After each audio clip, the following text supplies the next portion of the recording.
અમરેલી લેટરકાંડમાં પરેશ ધાનાણીનો ઉપવાસ કોંગ્રેસ દ્વારા આજે અમરેલી બંધનું એલાન કરાયું છે। સવારના 10 થી બપોરના 12 સુધી અમરેલી બંધનું એલાન છે। 2 દિવસથી પરેશ ધાનાણી સહિતના નેતાઓ ઉપવાસ પર છે। ન્યાયની માંગ સાથે પરેશ ધાનાણી ઉપવાસ પર બેઠા છે। અને આ મુદ્દે સંવાદદાતા કુનાલ જોડાયેલા છે। કુનાલ, હજુ પણ આ આંદોલન થમવાનું નામ નથી લઈ રહ્યું અને આજે અમરેલી બંધનું એલાન છે। બિલકુલ ધ્રુવિશા, વાત કરીએ તો કહી શકાય કે નારી સ્વાભિમાન જે આંદોલન છે તે આંદોલનનો આજે ત્રીજો દિવસ છે। સીધા દ્રશ્યો બતાડવાના પ્રયત્નો કરશું। સવારથી જ કહી શકાય કે જે પરેશ ધાનાણી છે તે ઉપવાસ આંદોલનની છાવણીમાં યથાવત જોવા મળી રહ્યા છે। એટલે કે કહી શકાય કે જે પ્રમાણે જે તંત્રને અલ્ટિમેટમ આપ્યું હતું, આજે તેનો છેલ્લો દિવસ છે। એટલે કે 10 વાગ્યા સુધીમાં જો તંત્ર ટસનું મસ નહીં થાય તો કહી શકાય કે જે આગળની રણનીતિ છે તે પરેશભાઈ આગળથી જણાવશે।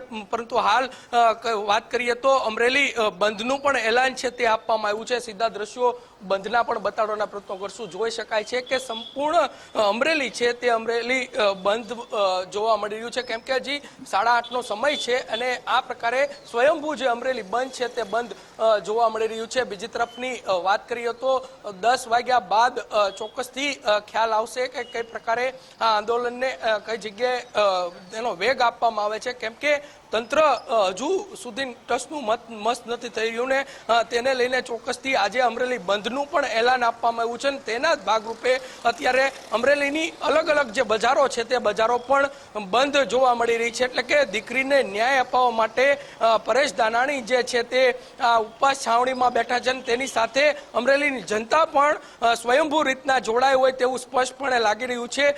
સીધા દ્રશ્યો જોઈ શકાય છે કે સંપૂર્ણ જે દુકાનો છે તે દુકાનો સવારે 8 વાગ્યા સુધીમાં ખુલી જતી હોય છે, પરંતુ આજે અત્યારે 8:30નો સમય થયો છે, પરંતુ સ્વયંભૂ રીતના આજે સંપૂર્ણ જે અમરેલી છે તે અમરેલી બંધ હોય તેવું ચોક્કસ લાગી રહ્યું છે। લોકો પણ સપોર્ટ છે તે સપોર્ટ આપી રહ્યા છે કે આ જે દીકરી છે પાયલને ન્યાય અપાવવો એટલો જ જરૂરી છે।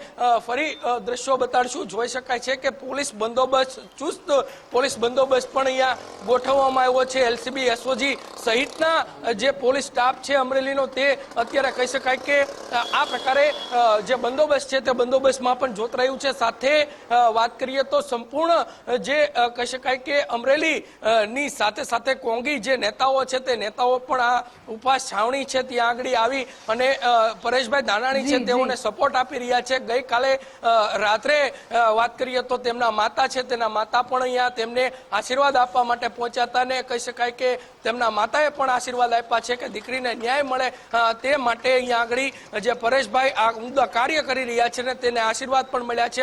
આગળની રણનીતિની જો વાત કરીએ ધ્રુવિશા, તો આગામી સમયમાં સુરત ખાતે પણ એક આ નારી સ્વાભિમાન જે મોટી સભા છે તેનું પણ આયોજન છે તે થવા જઈ રહ્યું છે। ધ્રુવિશા, જી કુનાલ, જોડાવા બદલ આભાર આપનો।